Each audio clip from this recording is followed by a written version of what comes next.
जी नमस्कार दोस्तों, कैसे हैं आप सभी। एक बार फिर से आपका आपके अपने प्लेटफॉर्म कॉम्पिटिटिव हिंदी क्लासेज में बहुत बहुत स्वागत है।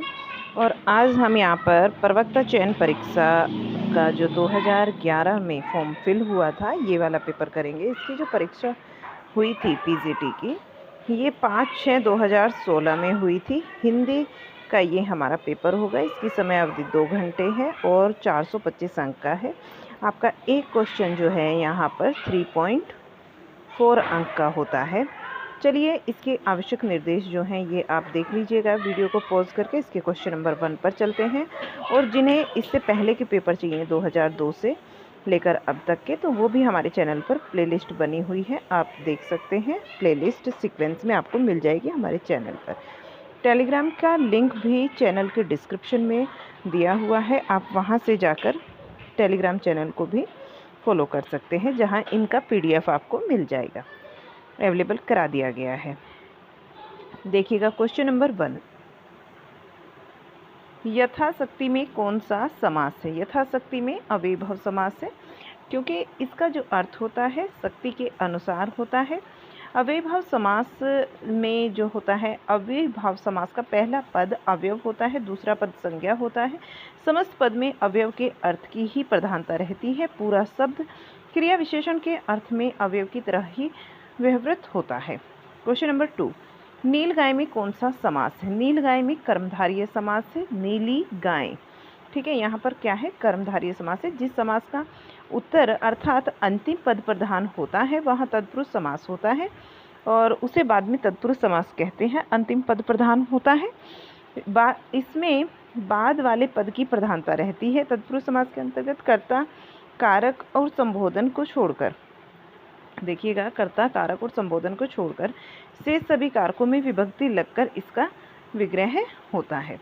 और नीली गाय यहाँ पर क्या है, कर्मधारय समास है आपका नीली गाय में।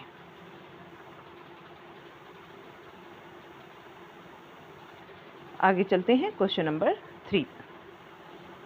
क्वेश्चन नंबर 3, लिंग किस भाषा का शब्द है। लिंग को बताना है, ये किस भाषा का शब्द है। लिंग जो है ये संस्कृत भाषा का शब्द है। संस्कृत के जिस रूप से किसी वस्तु की जाति पुरुष और जाति का पुरुष स्त्री का बोध होता है, उसी को हम लिंग कहते हैं। लिंग संस्कृत भाषा का शब्द है और संस्कृत में 3 लिंग होते हैं, पुल्लिंग, स्त्रीलिंग तथा नपुंसकलिंग। क्वेश्चन नंबर 4, ठाकुर शब्द का स्त्रीलिंग क्या होगा। ठाकुर का ठाकुराइन होता है स्त्रीलिंग। सही शब्द जो है ठाकुराइन है, और ये कई बार आपसे शुद्ध शब्द में भी पूछ लिया जाता है, तो उसको भी ध्यान में रखिएगा। ठाकुर का शुद्ध शब्द जो है वो स्त्रीलिंग ठाकुराइन होता है। यहाँ पर आइन में स्त्रीलिंग प्रत्यय जोड़कर पुल्लिंग को स्त्रीलिंग बनाया गया है, ध्यान में रखेंगे इस चीज़ को। नेक्स्ट क्वेश्चन, क्वेश्चन नंबर 5, चिड़िया शब्द का प्रयोग बहुवचन में क्या होता है। चिड़िया शब्द का प्रयोग जो है बहुवचन में चिड़िया होता है। चिड़िया शब्द का बहुवचन चिड़िया होता है, और यहाँ या इकारांत स्त्रीलिंग शब्द का जोड़कर उसे बहुवचन बनाते हैं। 6 नंबर क्वेश्चन, वह कार मेरी है, इस वाक्य में कौन सा कारक है। यहाँ पर मेरी है, तो यहाँ संबंध बताया गया है। तो ये व्याख्या हम वैसे कई बार कर चुके हैं, कारक और विभक्ति चिन्ह की। एक बार फिर से देख लीजिए, वह कार मेरी है, इस वाक्य में संबंध कारक है, और यहाँ कार जो है तथा व्यक्ति के बीच में एक संबंध स्थापित किया गया है।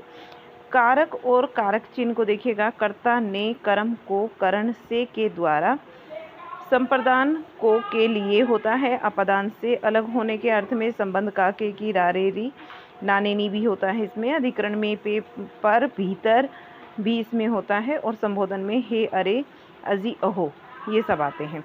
नेक्स्ट क्वेश्चन है, अश्व का पर्यायवाची शब्द कौन सा है। अश्व का पर्यायवाची बताना है, तो अश्व का यहाँ 4 ऑप्शन आपके सामने हैं। इनमें घोटक जो है ये अश्व का पर्यायवाची शब्द होगा।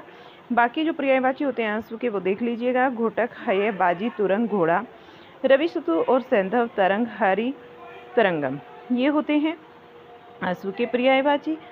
अनंतम का पर्यायवाची है अपार, असीम, बेहद, बेशुमार और निस्सीम। सुरपति की अगर बात करें तो इनका पर्यायवाची होता है इंद्र, सुचि, पति, माधव, शक और पुरंदर। कौशिक, देवराज, मेघपति, सुरेंद्र, सुरेश, सहस्त्र, अमरपति, जिष्णु, पुरहंतु और विदुदेश और ब्रजधर। दिनकर का पर्यायवाची शब्द है सूर्य, रवि, भानु, दिवाकर, भास्कर, प्रभाकर, पतंग, Aditya. Next question, question number 8, निम्नलिखित में कौन सा पर्यायवाची शब्द युग्म सही नहीं है? शब्द युग्म बताना है कौन सा सही नहीं है। देखिए, कमल को मृणाल कहते हैं, ये बिल्कुल सही है आपका। कमल को क्या बोलते हैं? मृणाल बोलते हैं, सही है। ओस को निहार बोलते हैं, ये भी आपका हो जाएगा। आकाश को अब्र और गाय को द्विज। मुझे लगता है आपका यहाँ जो है ये दोनों कन्फ्यूजिंग है, इसीलिए आपको गाय को द्विज, ब्राह्मण को बोलते हैं, पक्षी को बोलते हैं, और आकाश को अब्र। चारों विकल्प भी आपके सही हो सकते हैं और सही युग्म नहीं है। नहीं में बताना था इनका आंसर जो है, तो आपका यहाँ क्वेश्चन जो है फॉल्स है ये। चलिएगा क्वेश्चन नंबर 9 को देखिए। क्वेश्चन नंबर 9, उत्थान का विलोम शब्द क्या है? उत्थान का विलोम बताना है। उत्थान का विलोम होता है पतन। उत्थान पतन होता है। प्रस्थान की बात करें तो आगमन होता है, और विस्थापन की बात करें तो संस्थापन होता है। 10 नंबर क्वेश्चन, उल्लास का विलोम शब्द क्या है? उल्लास का होता है नैराश्य। नैराश्य जो है ये उल्लास का विलोम शब्द होता है। हर्ष का विषाद होता है। कष्ट का आराम होता है।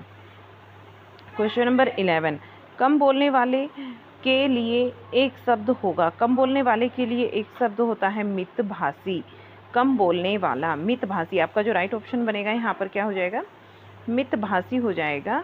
और वाचाल किसको बोलते हैं? जो अधिक बोलता है, जो अधिक बोलता है, इसको बोलते हैं वाचाल।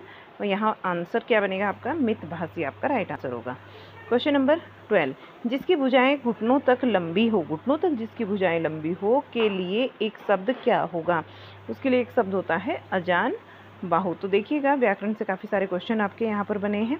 नेक्स्ट क्वेश्चन, क्वेश्चन नंबर 13, अपने हाथ से स्वयं काम करो, वाक्य का शुद्ध रूप क्या होगा? अपना काम स्वयं करो, बोलते हैं ना स्कूल में कि अपना काम स्वयं करो, ये शुद्ध वाक्य हो जाएगा। एकमात्र सहारा मुहावरे का सही अर्थ क्या होता है? एकमात्र सहारा, अंधे की लाठी होना, एकमात्र सहारा होना। नेक्स्ट देखिएगा, इसकी व्याख्या को देख लीजिए। एकमात्र सहारा होना, अंधे की लाठी होना, आंखों का तारा होना, अनंत प्यारा होना, आंखें बिछाना, हृदय से आदर करना, और नाक का बाल होना, बहुत प्रिय होना। ये मुहावरे हैं, तो इनको भी याद में रखेंगे। ऊँट के मुंह में जीरा का सही अर्थ बताना है। बहुत थोड़ा होना, ऊँट के मुंह में जीरा यानी कि बहुत थोड़ा होना, ये आपका राइट आंसर हो जाएगा। नेक्स्ट, अभिज्ञान शाकुंतलम नाटक के लेखक का नाम बताइए। अभिज्ञान शाकुंतलम का जो लेखक है वो कालिदास है। संस्कृत साहित्य के अंतर्गत हम ये चीज़ें पढ़ चुके हैं, तो आपने अगर क्लास नहीं देखा हमारे चैनल पर जाइएगा, संस्कृत साहित्य के नाम से प्लेलिस्ट बनी हुई है। 2 क्लास हमारी कंप्लीट हो चुकी हैं कालिदास और भारवी को लेकर। बाकी जो नेक्स्ट कवि आएंगे वो हम अब करेंगे, कल उसका क्लास आएगा आपका, देखिएगा आगे। अभिज्ञान शाकुंतलम ये कालिदास की रचना है। अभिज्ञान शाकुंतलम किसकी है? कालिदास की। कृतार्जुनीयम भारवी की है, भारवी हमारे हो चुके हैं। स्वपनवासदत्तम जो है ये भास की है, और उत्तरामचरितम जो है भवभूति की रचना है। नेक्स्ट, इनमें से कौन सा नाटक भास का नहीं है? भास का जो नाटक नहीं है वो आपको बताना है, कौन सा यहाँ पर नहीं है। देखिएगा, भास के नाटक की बात हो रही है, और आपका जो है यहाँ राइट आंसर, यहाँ मालविका अग्निमित्र जो है ये आपका राइट आंसर होगा, क्योंकि मालविका अग्निमित्र जो है ये कालिदास की रचना है।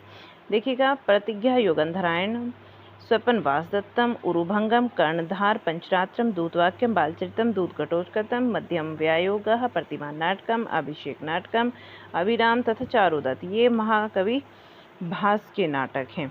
ठीक है, जबकि मालविका अग्निमित्र और अभिज्ञान शाकुंतलम, विक्रमोर्वशीयम, दूत, मेघदूत, ऋतुसंहार आदि कालिदास की प्रमुख रचनाएं हैं, जिसमें आपकी क्या बचती हैं? कुमार संभव, रघुवंशम, ये बच जाती हैं, तो आप इनको भी लिखेंगे यहाँ पर। कि ये भी किसकी, कालिदास जी की रचनाएं हैं। नेक्स्ट क्वेश्चन, क्वेश्चन नंबर 18, स्वपनवास दत्तम नाटक के लेखक का नाम बताइए। स्वपनवास दत्तम नाटक के जो लेखक हैं वो कवि भास हैं। नेक्स्ट क्वेश्चन नंबर 19, ये पहले इसकी व्याख्या को देख लीजिएगा। 18 नंबर की क्वेश्चन की व्याख्या, स्वपनवास दत्तम प्रतिज्ञा योगंधरायणम उरुभंगम कर्णभारम पंचरात्रम दूतवाक्यम बालचरित्र और दूत घटोत्कचम मध्यम व्यायोग प्रतिमान नाटकम अभिषेक नाटकम अभिमार्कम तथा चारुदत्त आदि संस्कृत साहित्य के प्रमुख नाटककार हैं। भास के नाटक हैं ये, जबकि विक्रमोर्वशीय मालविकाग्निमित्रम अभिज्ञान शाकुंतलम आदि कालिदास जी के नाटक हैं। मालती माधव महावीर चरितम उत्तरामचरितम ये भभूति के नाटक हैं, ये हम कर चुके हैं भभूति के नाटकों को। आगे देखिएगा, शिवराज विजयम नामक एक व्यास का एकमात्र उपन्यास। शिवराज विजयम जो है ये व्यास का क्या है, एकमात्र उपन्यास है, इसे भी ध्यान में रखेंगे।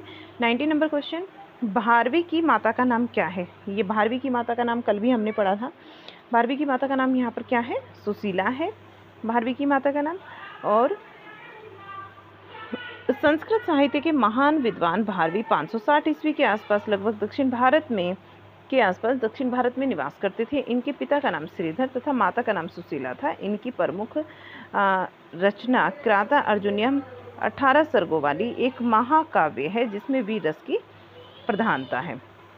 Next question, question number 20, Shishupal वध रचना के लेखक का नाम बताइए। ये माघ की रचना है, शिशुपाल वध माघ कवि की रचना है और ये वृहत्रियायी का एक प्रमुख ग्रंथ है। देखिएगा, शिशुपाल वधम महाकवि माघ का की प्रमुख रचना है। इसमें 20 सर्ग हैं और 1650 इसमें श्लोक है। यह वीर रस प्रधान काव्य है। उत्तरामचरितम महावीर चरितम तथा मालती माधव ये भभूति की रचनाएं हैं। कालिदास की रचनाएं आपने देख ली है ऊपर। आगे देखिएगा, बात करते हैं रत्नावली, नागानंद और नैषधीय चरितम, प्रियदर्शिका आदि श्रीहर्ष जी की रचनाएं हैं। कालिदास की कौन सी हैं, मेघदूत, कुमार संभव, रघुवंशम, ऋतुसंहार, विक्रमोर्वशीयम, मालविकाग्निमित्रम, अभिज्ञान शाकुंतलम आदि जो है कवि कालिदास की रचनाएं हैं। तो इस तरीके से बार बार जब हम व्याख्या का रिवाइज करते हैं और आपको कई बार रिपीटेड व्याख्या दिखती है तो वहाँ से भी आपके क्वेश्चन जो है तैयार हो जाते हैं। श्रीहर्ष के पिता का नाम बताइए। श्रीहर्ष के पिता का नाम है हरि।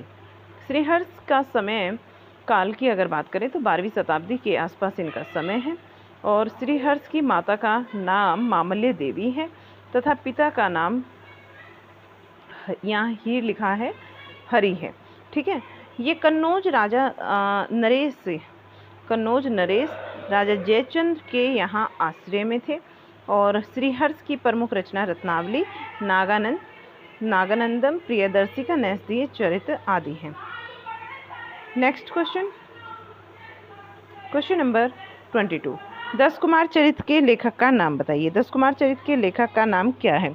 10 कुमार चरित्र किसकी रचना है, ठीक है, ये आपको बताना है। ये दंडी की रचना है। किसकी है, दंडी की रचना है। आंसर आपका दंडी होगा क्योंकि 10 कुमार चरितम द्विसंधान, काव्य आदर्श, अवंती सुंदरी कथा, छंदो विचित, कला विच्छेद, परिच्छेद आदि जो है ये दंडी की रचनाएं हैं। किरातार्जुनियम भारवी की रचना है और शिवराज विजयम व्यास की रचना है। रत्नावली, नागानंदम, प्रियदर्शिका, नैषधीय चरितम श्रीहर्ष जी की प्रमुख रचनाएं हैं।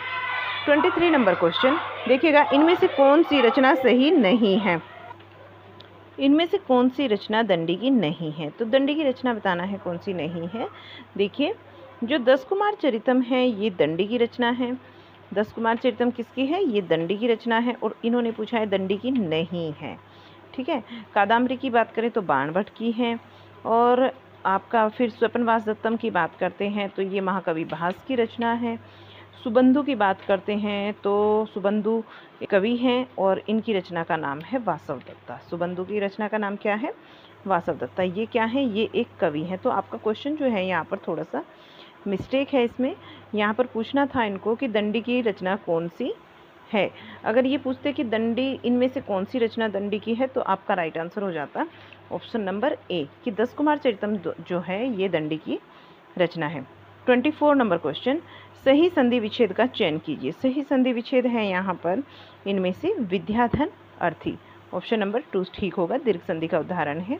और दीर्घ संधि का एक सूत्र होता है अंके सवर्णे दीर्घा। क्या सूत्र होता है, अंके सवर्णे दीर्घ। यदि प्रथम शब्द के अंत में ह्रस्व और दीर्घ स्वर ए आ ई में से कोई भी एक वर्ण आ जाए या द्वितीय शब्द के आदि में उसी का समान वर्ण हो तो दोनों के स्थान पर एक दीर्घ हो जाता है। ग्रहण दीर्घः कहलाता है। यह क्या कहलाता है? यह दीर्घ संधि कहलाती है। यह एक दीर्घ संधि का एग्जाम्पल होता है। Question number 25। क्वेश्चन नंबर 25 को देखिएगा। यद्यपि में कौन सा संधि विच्छेद है? यद्यपि में संधि विच्छेद बताना है कौन सा। यद्य धन अपि, फर्स्ट ऑप्शन आपका जो है यहाँ राइट हो जाएगा, क्योंकि यद्यपि एक यण संधि का उदाहरण है और यण संधि का सूत्र क्या होता है? ई को यणची। ई को क्या हो जाता है यहाँ पर? य हो जाता है। आगे देखिएगा। दीर्घ हर्ष और दीर्घ यानी कि ई ऊ री के बाद में कोई भी सवर्ण आता है, इससे भिन्न आता है, कोई भी वर्ण सवर्ण या इनसे भिन्न होता है तो वहाँ ई के बदले य हो जाता है, ऊ के बदले क्या हो जाता है? व हो जाता है। ई के बदले य, ऊ के बदले व और र के हो जाता है। ठीक है, तो इसमें क्या होता है? यहाँ पर ऋण संधि होती है, यण संधि।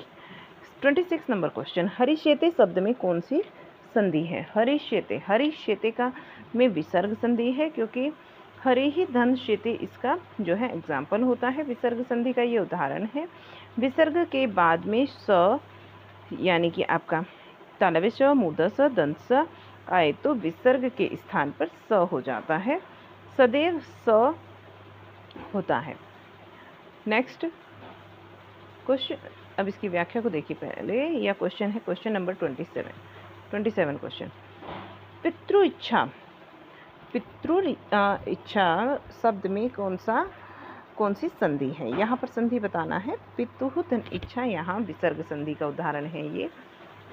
तो पितुः धन इच्छा ये विसर्ग संधि का उदाहरण है। विसर्ग को हमने अभी देख लिया कि पहले ए आ को छोड़कर, यदि विसर्ग से पहले ए आ आए उसको छोड़कर अन्य कोई भी स्वर हो तो बाद में र हो जाता है और विसर्ग का लोप हो जाता है। 28 नंबर क्वेश्चन। अनुदिनम में कौन सा समास है? अनुदिनम में अव्ययीभाव समास है। अनुदिनम में कौन सा समास है? अव्ययीभाव समास है। अनुदिनम का मतलब होता है दिनम दिनम यानी कि प्रतिदिनम। अव्ययीभाव समास का ये उदाहरण है और इस समास में पहला पद अवयव और दूसरा पद संज्ञा होता है। समस्त पद में अवयव के अर्थ की प्रधानता होती है। पूरा शब्द क्रिया विशेषण के अर्थ अवयव की तरह ही व्यवहृत होता है।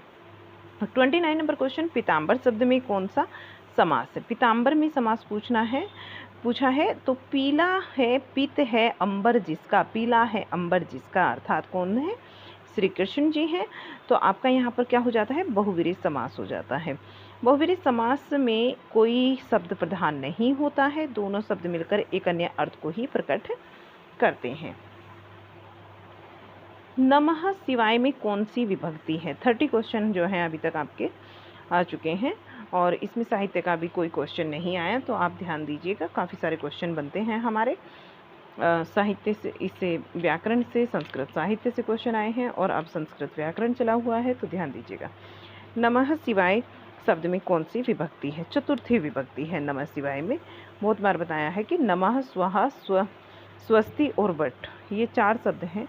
नमः, स्वस्ति, स्वाहा और वट, इनको ध्यान में रख लेंगे तो आपका कभी कोई क्वेश्चन गलत नहीं होगा संस्कृत साहित्य में विभक्ति से, क्योंकि नमः के अर्थ में जो है वो चतुर्थी विभक्ति आती है। कभी आपसे स्वस्ति के संबंध में पूछ लेगा, कभी स्वाहा के और कभी विसट के संबंध में। इनके साथ में चतुर्थी विभक्ति का ही प्रयोग होता है, ध्यान में रखिएगा। भिक्षुक पदेन खंजः अस्ति में कौन सी विभक्ति है? यहाँ पर भिक्षुक पदेन खंजः अस्ति में तृतीय विभक्ति है। जहाँ पर आपको अंगों का विकार दिखाया जा रहा है वहाँ क्या होगी? तृतीय विभक्ति होगी। Next 32 number question. कर्णीय शब्द में कौन सा प्रत्यय है? अनियार प्रत्यय लगा हुआ है। ठीक है, कौन सा प्रत्यय लगा हुआ है? यहाँ अनियार प्रत्यय लगा हुआ है कर्णीय में। अब इसकी जो है व्याख्या को आप देखेंगे तो समझ जाएंगे कैसे लगा है। कर्णीय शब्द में अनियार प्रत्यय है। अनियार प्रत्यय में निय प्रत्यय जुड़ता है और आदि, ये देखिएगा, आदि तथा अंतर का लोप हो जाता है। क्र धन अन्य में करणीय हो जाएगा। तव्यत प्रत्यय क्या होता है, इसमें तव्यत प्रत्यय जुड़ा होता है और अंतिम पद त का लोप हो जाता है। क्र धन तव्यत अकर्तव्य बन जाएगा। कत्वा प्रत्यय क्या होते हैं, इसमें देखिएगा तवा प्रत्यय जुड़ता है। कत्वा प्रत्यय में तवा प्रत्यय जुड़ता है और का लोप हो जाता है, तो क्या बनता है यहाँ पर कृ धन कत्वा में कृत्वा बन जाता है। का यहाँ पर क्या हो जाता है, लोप हो जाता है। यहाँ पर त का लोप हो जाता है, तो ध्यान देंगे सारी बातों पर। नेक्स्ट 33 नंबर क्वेश्चन, राजा शब्द रूप में कौन सी विभक्ति है। राज्ञा शब्द में, राज्ञा शब्द रूप में कौन सी विभक्ति है, यहाँ पर तृतीया विभक्ति है, क्योंकि तृतीया विभक्ति में क्या होता है, राज्ञ का रूप चलता है, फिर रागे आता है चतुर्थी विभक्ति में, रागे है आता है पंचमी विभक्ति में, और रागे ही आएगा फिर आपका षष्ठी विभक्ति में। नेक्स्ट क्वेश्चन, क्वेश्चन नंबर 34, गमिष्यति धातु रूप में कौन सा काल है। गमिष्यति धातु रूप में कौन सा काल है, भविष्यत काल है। गमिष्यति में, गमिष्यति धातु रूप में भविष्यत काल है, लट लकार है। गच्छति में वर्तमान काल है, ये लट लकार बोलते हैं वर्तमान काल को। गमत में बोलते हैं भूतकाल, इसमें लंग लकार होता है, ठीक है, लंग लकार का रूप होता है। और गम्यते में विधिलिंग होता है, जिसको चाहिए के अर्थ में लेते हैं, ठीक है, लोट लकार होता है इसमें। गच्छतु गच्छताम गच्छन्तु, इस तरीके से जब गम धातु के रूप चलते हैं, गच्छतु गच्छताम गच्छन्तु, गच्छ गच्छतम गच्छत, गच्छानि गच्छाव गच्छाम, तो ये लोट लकार के अंतर्गत आता है। और गच्छेत गच्छेताम गच्छेयु, गच्छे गच्छेतम गच्छेत, गच्छेयम गच्छेव गच्छेम, इस तरह के जो रूप चलेंगे वो विधिलिंग लकार चाहिए के अर्थ में होते हैं, ठीक है।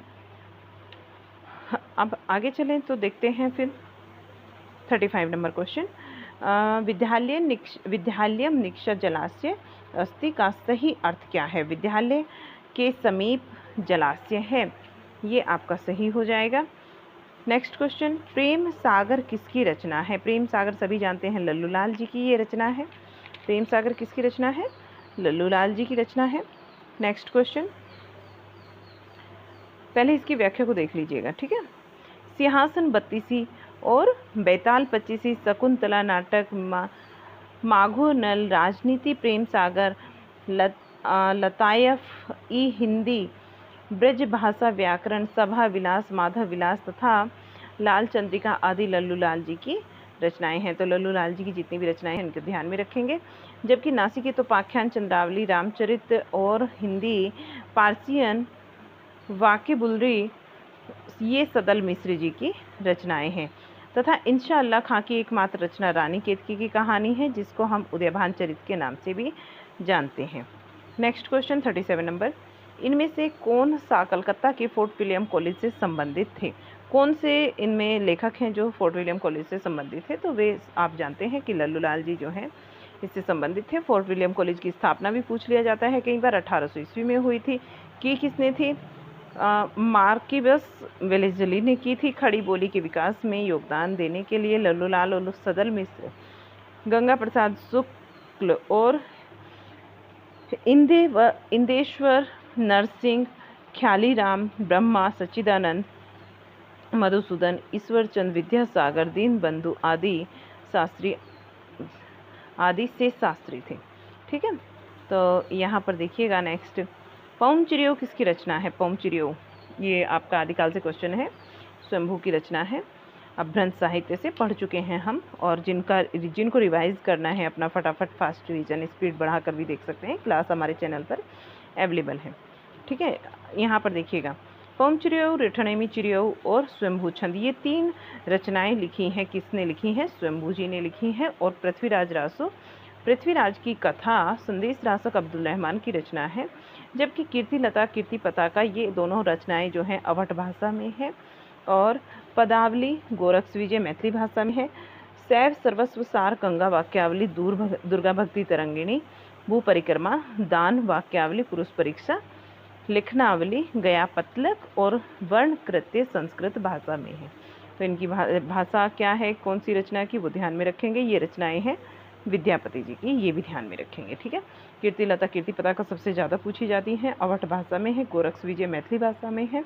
और बाकी जो रचनाएं हैं इनकी भूकर परिक्रमा हुई, दुर्गा भक्ति तरंगिणी हुई, गंगा वाक्यावली, पुरुष परीक्षा लिखनावली या फिर गयापत्नक कृतवर्ण्य, ये संस्कृत भाषा में रचनाएं हैं विद्यापति जी की। नेक्स्ट क्वेश्चन बनता है 39 नंबर, इनमें से कौन सा नाम आदिकाल का नहीं है? कौन सा नाम है जो आदिकाल का नहीं है? तो गद्यकाल जो नाम है आपने देखते ही समझ लिया होगा कि ये आदिकाल का नाम नहीं है। वीरगाथा काल, चारण काल और सिद्ध सामंत काल आदिकाल को कहा गया है। अब किसने क्या नाम दिया है ये भी आप थोड़ा सा यहाँ व्याख्या में देख लीजिएगा। जैसे हिंदी साहित्य में आधुनिक काल को गद्य काल के नाम से, आधुनिक काल को, किस काल को ध्यान में दीजिएगा, आधुनिक काल को गद्य काल के नाम से जाना जाता है। इसकी समय सीमा आचार्य रामचंद्र शुक्ल जी ने 1843 ईस्वी से लेकर अब तक बताई है। 1843 से लेकर ईस्वी से अब तक बताई है, ध्यान रखेंगे।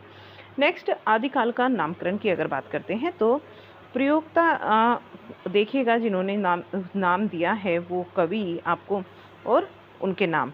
जॉर्ज गियर्सन बोलते हैं चारण काल, मिश्र बंधु बोलते हैं प्रारंभिक काल, आचार्य महावीर प्रसाद द्विवेदी जी बोलते हैं बीजोपन काल आदिकाल को, आचार्य रामचंद्र शुक्ल ने वीरगाथा काल नाम दिया है और पंडित राहुल शंकरतायन ने सिद्ध सामंत काल नाम दिया है। आचार्य विश्वनाथ प्रसाद मिश्र जी ने क्या नाम दिया है?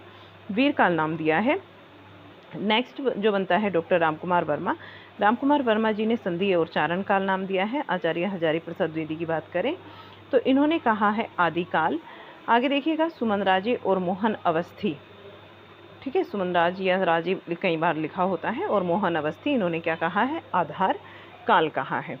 तो ये काफ़ी इम्पोर्टेंट है, आपकी जो व्याख्या है ये काफ़ी इम्पोर्टेंट है, तो इसको आप ज़रूर ध्यान में रखेंगे। आपके पास नहीं है ये नाम तो आप यहाँ से वीडियो को पॉज करके भी देख सकते हैं, ठीक है। नेक्स्ट क्वेश्चन, इनमें से कौन सा कवि आदिकाल का नहीं है? आदिकाल का जो कवि नहीं है आप पहले देख लीजिए, चंद्रप्रदायी है, जगनिक है, दलपत विजय भी है, लेकिन नाभादास जी ये भक्तिकाल के कवि हैं, ये आदिकाल के कवि नहीं हैं, ठीक है। और रासो साहित्य का विवरण वीरगाथा काल के अंतर्गत आता है, जबकि नाभादास जी जो हैं यहाँ पर देखिएगा, नाभादास जी जो हैं ये भक्तिकाल के कवि हैं। सगुण काव्य धारा में राम भक्ति शाखा के प्रमुख कवि हैं, तुलसीदास के समकालीन थे। 41 नंबर क्वेश्चन को देखिए, हिंदी का प्रथम महाकाव्य किस रचना को माना जाता है? पृथ्वीराज रासो को माना जाता है, और मैं ये बहुत बार आपको बताया है कि ये माना किसने है? ये माना है रामचंद्र शुक्ल जी ने। हिंदी का प्रथम महाकाव्य चंद्रप्रदायी की कृति पृथ्वीराज रासो को माना जाता है। पृथ्वीराज रासो को 25,000 पृष्ठों वाला 2,500 पृष्ठों वाला एक बड़ा ग्रंथ माना गया है। इसमें 69 समय या फिर सर्ग हैं, और इस ग्रंथ का मुख्य छंद क्या है? मुख्य छंद कवि छप्पे, दुहा, तोमर, तोटक, गाहा, आर्य हैं। यहाँ से ध्यान देंगे, आर्य हैं। रामचरितमानस की बात करें तो 1574 गोस्वामी तुलसीदास जी की कृति है, अवधि भाषा में लिखा गया है, और 1074 इसमें दोहे हैं। कामायनी 1936 की रचना है, छायावाद के जन्मदाता जयशंकर प्रसाद जी की प्रमुख कृति है। साकेत की अगर बात करें तो 1937 की ये कृति है मैथिली शरण गुप्त जी की, इसमें 12 सर्ग हैं, तथा डॉक्टर नगेंद्र ने साकेत को जनवादी काव्य कहा है। तो ये भी ध्यान में रखेंगे, ये क्वेश्चन इस तरीके से बहुत बार बन जाते हैं कि साकेत को जनवादी काव्य किसने कहा है? 4 ऑप्शन आ जाएंगे आपके सामने, ठीक है। तो किसने कहा है? डॉक्टर नगेंद्र ने कहा है। आगे देखिएगा, नेक्स्ट जो क्वेश्चन है, क्वेश्चन नंबर आपका 42, क्वेश्चन नंबर 42, इनमें से कौन सी रचना आदिकाल की है? आदिकाल की रचना बताना है। आदिकाल की रचना, विद्यापति की पदावली, ये आपकी आदिकाल की रचना है। सूरसागर आपकी भक्तिकाल, बीजक भी आपका भक्तिकाल, लेकिन आपका किस में आता है?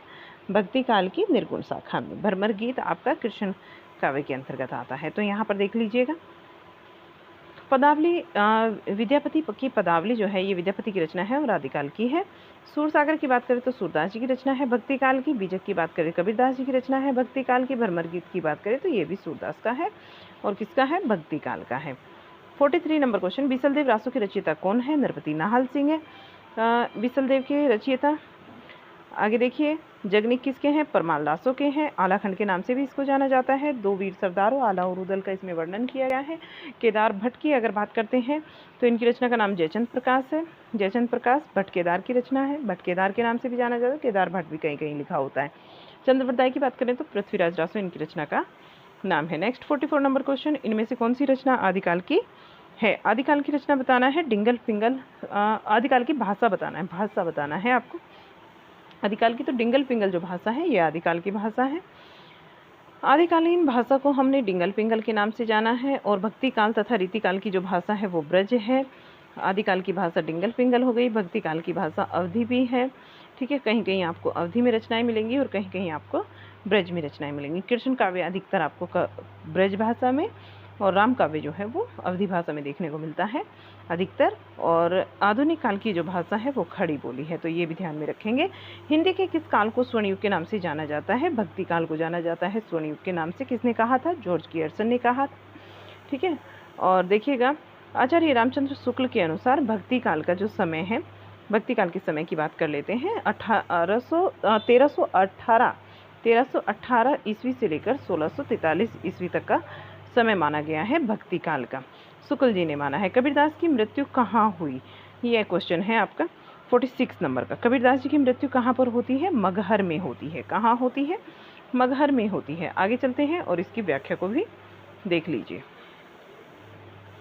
कबीरदास जी के भक्ति काल की निर्गुण धारा के प्रमुख कवि हैं। कबीरदास जी जो है भक्ति काल की निर्गुण धारा के प्रमुख कवि हैं, ज्ञानाश्रयी शाखा के संत कवि हैं और इनका जन्म जो है 1398 ईस्वी में काशी में हुआ। इनकी मृत्यु 1518 ईस्वी में मगहर में हुई थी। कबीरदास के गुरु कौन थे? कबीरदास जी के गुरु की बात हो रही है तो इनके गुरु कौन थे? रामानंद जी जो है इनके गुरु थे और यहाँ ऑप्शन में आपको नहीं दिया गया है, तो आगे देखते हैं इसमें क्या दिया है आपकी व्याख्या में। ठीक है, और इस तरह के क्वेश्चन को कई बार जो है आयोग फॉल्स भी मान लेता है और इसका जो एक कॉमन नंबर है वो सभी को दिया जाता है। कबीरदास जी का जन्म इन्होंने बताया कि 1398 से 1518 ईस्वी तक इनका जीवन काल था। भक्ति काल के निर्गुण धारा के ज्ञानाश्रयी शाखा के ये संत कवि थे। इनके गुरु का नाम क्या था? रामानंद था। रामानंद ऑप्शन में नहीं है, राघवानंद दिया हुआ है जो विकल्प में नहीं है। मुसलमानों के अनुसार इनके गुरु का नाम सूफी फ़कीर थे इनके गुरु और जिनका नाम था शेख तकी। ये सिकंदर लोदी के पीर गुरु भी थे। ठीक है, आगे चलते हैं क्वेश्चन नंबर 48 पर। संत काव्य नाम किसने दिया है? संत काव्य नाम बताना है किसने दिया है। ये नाम जो दिया है डॉक्टर रामकुमार वर्मा जी ने दिया है। निर्गुण शाखा के ज्ञानाश्रयी शाखा को विद्वानों के द्वारा दिए गए नाम देख लीजिएगा, काफ़ी इंपॉर्टेंट है। जिसके पास नहीं है तो नोट डाउन जरूर कर लीजिएगा। देखिएगा, आचार्य रामचंद्र शुक्ल ने कहा है ज्ञानाश्रयी शाखा। आचार्य रामचंद्र शुक्ल ने क्या कहा है? इसे ज्ञानाश्रयी शाखा कहा है। हजारी प्रसाद द्विवेदी ने इसको निर्गुण भक्ति कहा है। रामकुमार वर्मा ने कहा है संत काव्य। गणपति चंद्रगुप्त ने संत काव्य। परशुराम चतुर्वेदी ने भी संत काव्य। तो ध्यान में रखेंगे संत काव्य किसने कहा है? रामकुमार वर्मा, गणपति चंद्रगुप्त और परशुराम चतुर्वेदी। निर्गुण भक्ति कहा है हजारी प्रसाद द्विवेदी जी ने और ज्ञानाश्रयी शाखा कहा है रामचंद्र शुक्ल जी ने। Question number 49। मसी कागज छुओ नहीं कमल गहो नहीं हाथ किसके विषय में कहा गया है? ये कहा गया है कबीरदास जी के विषय में। काफ़ी इंपॉर्टेंट पंक्ति है कबीरदास जी की, मोस्ट इंपॉर्टेंट पंक्ति। मसी कागज छुओ नाही कमल गहो नाही हाथ, कबीरदास जी की पंक्ति है। चंद सूर नाही रति दिवस नाही और धरनी आकाश ना भाई, रैदास जी की पंक्ति है। 10 दम दा मैनू की वो भरोसा आया न आया न आया, आया न आया न आया, ये गुरु नानक की है। भाई रे ऐसे पंथ हमारा, तो ये क्या है? गुरु नानक जी की पंक्ति है। देखिए, भाई रे ऐसे पंथ हमारा, हे पख, ये एक पंक्ति है यहाँ से है। फिर ये है पंख रहित पंथ गहा पूरा अबरन एक अधारा, दादू दयाल जी की पंक्ति है। नेक्स्ट जो क्वेश्चन बनता है 50 नंबर क्वेश्चन। अजगर करे न चाकरी पंछी करे न काम, किसने कहा है? ये दास मलुका कह गए सबके दाता राम। आगे की जो पंक्ति है मलुकदास जी की है, उन्होंने अपना नाम भी दिया हुआ है इन पंक्तियों में। अजगर करे न चाकरी पंछी करे न काम, दास मलुका कह गए सबके दाता राम, किसकी पंक्तियां हैं? ये मलुकदास जी की हैं। जाति ओछा पाती ओछा ओछा जन्म हमारा, रैदास जी की पंक्ति है। गोरख जगायो जोग भक्ति भगायो लोग, ये किसकी है? भक्ति भगायो लोग, तुलसीदास जी की है। हम भक्तन के भक्त हमारे, हम भक्तन के भक्त हमारे, ठीक है, ये भी किसकी है? आपके तुलसीदास जी की है। और ये एक ही पंक्ति है कि गोरख जगाए जो भक्ति भगाए लोग, हम भक्तन के भक्त हमारे, इनकी है तुलसीदास जी की। सुन अर्जुन प्रतिज्ञा मेरी, यह व्रत टरत ना टारे, यह व्रत टरत ना टारे, सूरदास जी की ये पंक्ति है। 51 नंबर क्वेश्चन, इसमें से कौन सी रचना नहीं है? जायसी की बताना है। इनमें से कौन सी रचना नहीं है? आखिरी कलाम है, अखरावट है, पद्मावत है, पद्मावत अखरावट आखिरी कलाम इनकी रचनाएं हैं। कानावत है, कहरनामा है, मसलनामा है, और ये किसके हैं? जायसी जी की रचनाएं हैं। बल्कि चित्रावली उस्मान की रचना है, तो चित्रावली जो है आपका आंसर बनेगा यहाँ पर। ये किसकी रचना है? सूफी कवि हैं उस्मान, उनकी रचना है। देखिए अखरावट, रेखा चित्र और पद्मावत, कहरनामा, मसलनामा आखिरी कलाम, कहानावत, ये आदि भक्ति काल के निर्गुण धारा के प्रेम मार्गी सूफी शाखा के भक्त कवि हैं। प्रमुख कवि जो मलिक मोहम्मद जायसी हैं, इनकी रचनाएं हैं। चित्रावली की बात करें तो सूफी शाखा के उस्मान कवि की रचना है, जो कि अवधी भाषा में है। कुतुबन के गुरु का नाम क्या है? शेख बुरहान इनके गुरु का नाम था, शेख बुरहान। और ये चिश्ती वंश के शेख बुरहान के शिष्य थे, जो कि जौनपुर के बादशाह हुसैन शाह के आश्रित कुतुबन भक्ति काल के प्रेमार्गी सूफी काव्यधारा के प्रमुख कवि हैं। दादू दयाल के गुरु वृद्ध भगवान तथा सुंदरदास के गुरु दादू दयाल थे। दादू दयाल और सुंदरदास भक्ति काल के संत काव्यधारा के प्रमुख कवि हैं। नेक्स्ट क्वेश्चन, मधुमालती की रचना किसने की है? मधुमालती की रचना किसने की है? मंजन ने की है मधुमालती की रचना। मधुमालती जो रचना है मंजन की है। मधुमालती अवधी भाषा के रचित मंजन की रचना है तथा मृगावती कुतुबन की और चंदायन मुल्ला दाऊद की रचना है। जबकि अखरावट, पद्मावत, चित्र रेखा, कहरनामा, कहानावत, मसलनामा आखिरी कलाम, कहाना सूफी काव्यधारा के प्रमुख कवि मलिक मोहम्मद जायसी जी की रचनाएं हैं। नेक्स्ट देखिएगा, पद्मावत को समासोक्ति किसने कहा है? पद्मावत को समासोक्ति बताना है किसने कहा है? आचार्य रामचंद्र शुक्ल जी ने पद्मावत को क्या कहा है? समासोक्ति कहा है। आचार्य रामचंद्र शुक्ल जी ने पद्मावत को समासोक्ति कहा है। इसकी व्याख्या देखिएगा, मलिक मोहम्मद जायसी द्वारा रचित प्रमुख सूफी काव्य पद्मावत को आचार्य रामचंद्र शुक्ल जी ने समासोक्ति कहा है, जबकि शंभुनाथ सिंह ने पद्मावत को प्रतीकात्मक काव्य माना है। ये भी ध्यान में रखेंगे, शंभुनाथ सिंह ने क्या कहा है?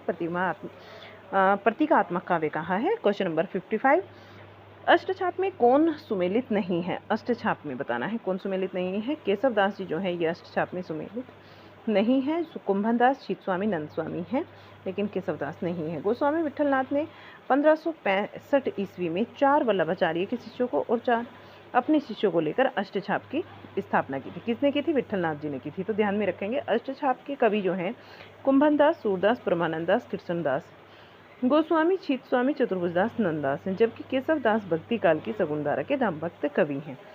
ठीक है, और यहाँ पर मैं एक बात और आपको बता दूँ, अष्टछाप के कवियों में देखिएगा, ये जो 4 कवि हैं कुंभन दास, सूरदास, परमानंद दास और कृष्णदास, ये हैं आपके वल्लभाचार्य जी के शिष्य। गोविंद स्वामी, छीत स्वामी, चतुर्भुजदास और नंददास ये आपके विठलनाथ जी के शिष्य हैं, तो इनको भी ध्यान में रखिएगा। 56 नंबर क्वेश्चन, सूरदास कौन सी धारा के प्रतिनिधि कवि हैं? सूरदास जी जो है कृष्ण काव्यधारा के प्रतिनिधि कवि हैं और कृष्ण काव्यधारा के प्रमुख अष्टछापी कवि हैं। सूरसागर, सूरसरावली, साहित्य लहरी सूरदास जी की प्रमुख रचनाएं हैं। सूरसागर के गुरु जो हैं ये वल्लभाचार्य जी हैं, इसे भी ध्यान में रखेंगे। क्वेश्चन नंबर 57, सूरदास किसके शिष्य थे? सूरदास जी वल्लभाचार्य जी के शिष्य थे। या फिर वही बात है, किसके, इनके गुरु का नाम क्या है? इनके गुरु का नाम वल्लभाचार्य है। ये किसके शिष्य हैं? ये वल्लभाचार्य के शिष्य हैं। सूरदास के गुरु का नाम वल्लभाचार्य था और अष्टछाप के प्रमुख कवि सूरदास भक्ति काल की सगुन काव्यधारा के भक्ति शाखा के प्रमुख पुष्टि मार्गी कवि थे। 58 नंबर क्वेश्चन, इनमें से पुष्टि मार्गी कवि कौन है? पुष्टि मार्गी कवि बताना है इनमें से कौन है। पुष्टि मार्गी कवि यहाँ पर 4 ऑप्शन में आपके सूरदास जी बनते हैं। सूरदास जी पुष्टि मार्गी कवि हैं। सूरदास के गुरु वल्लभाचार्य ने पुष्टि मार्गी भक्ति की स्थापना की थी और भक्ति काल के सगुण काव्यधारा के कृष्ण भक्ति शाखा के प्रमुख अष्टछापी कवि सूरदास जी ने कृष्ण भक्ति के पुष्टि मार्ग को अपनाया था। नेक्स्ट क्वेश्चन को देखिएगा। क्वेश्चन नंबर आपका बनता है 59। क्वेश्चन नंबर क्या होगा? 59। कृष्ण गीतावली के रचनाकार हैं। कृष्ण गीतावली के रचनाकार बताना है। तो देखिएगा, तुलसीदास जी जो हैं ये कृष्ण गीतावली के रचनाकार हैं। ये तुलसीदास जी की रचना है कृष्ण गीतावली, और इसकी व्याख्या को भी देखिएगा। तुलसीदास जी के प्रमुख 12 रचनाएं मानी जाती हैं। वैराग्य संदीपनी, कृष्ण गीतावली, विनय पत्रिका, दोहावली, कवितावली ब्रजभाषा में है। और रामाज्ञा प्रश्नावली, रामलला नच्छू, जानकी मंगल, रामचरितमानस, पार्वती मंगल तथा बरवई रामायण ये अवधी भाषा में है। ठीक है, ये जो बाद की रचनाएं हैं ये किस में है? अवधी भाषा में है। और ये पहले वाली जो रचनाएं हैं ये इनकी ब्रज भाषा में है। तो ये बात जरूर ध्यान में रखेंगे, यहाँ से क्वेश्चन जरूर बनता है कि कौन सी रचना किस भाषा में है। सूरसागर, सुरसरावली तथा साहित्य लहरी, सूरसागर, सुरसरावली तथा साहित्य लहरी ये सूरदास जी की रचनाएं हैं, जबकि कबीरदास की वाणी का संग्रह उनके शिष्य धर्मदास ने बीजक के नाम से किया है। और वैष्णव मतावज भास्कर, श्री रामार्चनापत्ति, योग चिंतामणि, राम रक्षा स्रोत, राम आनंद भाष्य ये भक्ति का जन्मदाता रामानंद के द्वारा रचित प्रमुख ग्रंथ माने जाते हैं। Next 60 number question, Goswami ji के पिता का नाम था। गोस्वामी जी के पिता के नाम की बात करते हैं तो आत्माराम इनका राइट आंसर हो जाएगा। गोस्वामी जी के पिता का नाम आत्माराम दुबे था और इनकी माता का नाम यहाँ पर छुलसी लिखा है, हुलसी था वैसे। ठीक है, यहाँ क्या था? ये 6 की जगह है था हुलसी। इनकी पत्नी का नाम था रत्नावली और गोस्वामी तुलसीदास जी की दीक्षा गुरु स्वामी नरहरियानंद तथा शिक्षा गुरु से सनातन थे। गोस्वामी जी का जन्म उत्तर प्रदेश के चांदी जिले के राजापुर नामक गांव में सन 1532 ईस्वी में हुआ था। Next question, question number 61, Ramcharitmanas की भाषा है। रामचरितमानस की भाषा बताना है। इनकी जो भाषा है वो अवधी भाषा है रामचरितमानस की। जिस भी रचना में राम आ जाए, पार्वती आ जाए, यानी भगवान का एक नाम आ जाए, तो वो रचना जानकी आ जाए, तो ये रचना कैसी होंगी? अवधी भाषा में होंगी। और बाकी जो रचनाएं बचती हैं तो वे हो जाएंगी आपके ब्रज भाषा में।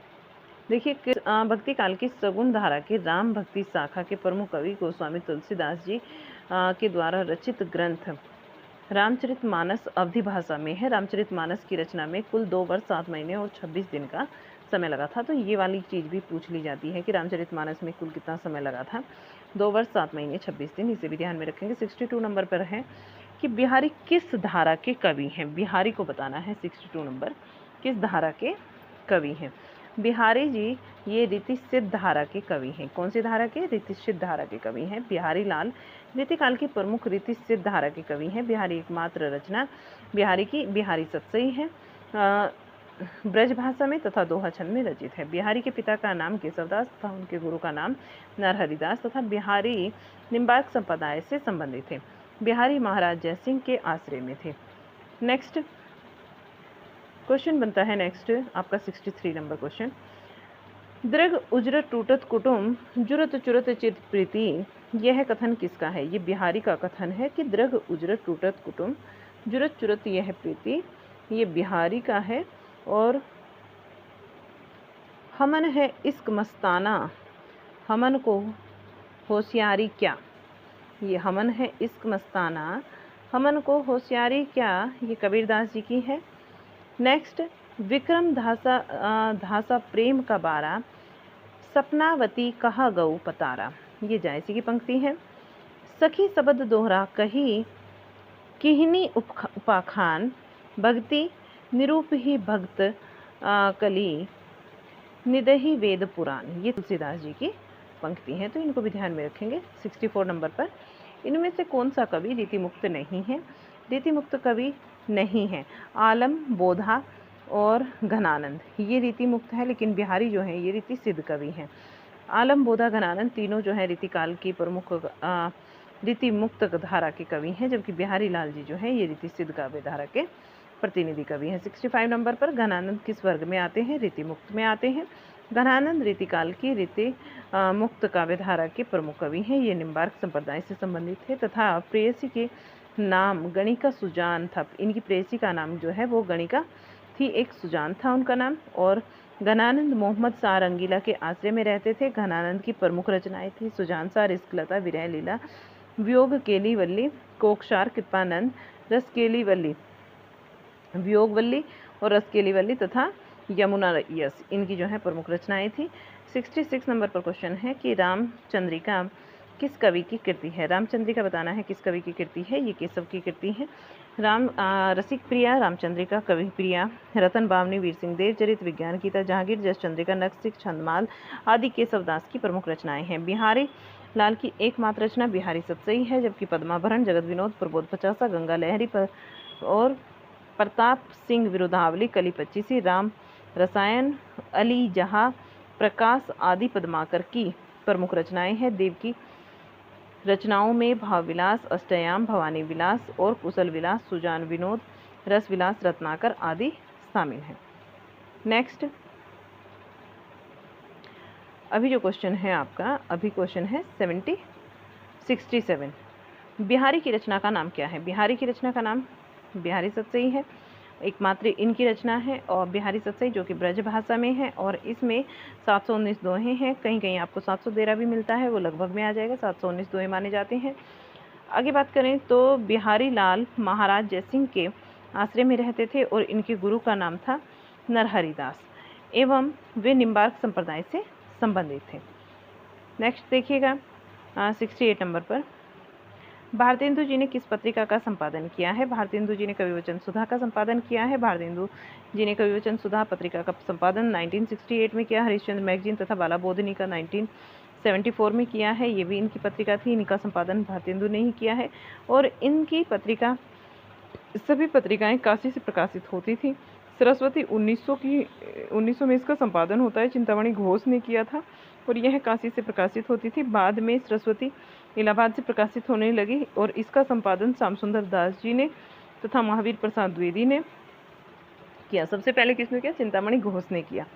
और माधुरी की अगर बात करते हैं, ये 1922 की है, इसका संपादन किया था दुलारे लाल भार्गव ने, जिसका प्रकाशन लखनऊ से होता है। मर्यादा की बात करें तो 1909 की ये रचना है। संपादक कार्य इसका प्रकाशन प्रयाग से होता है।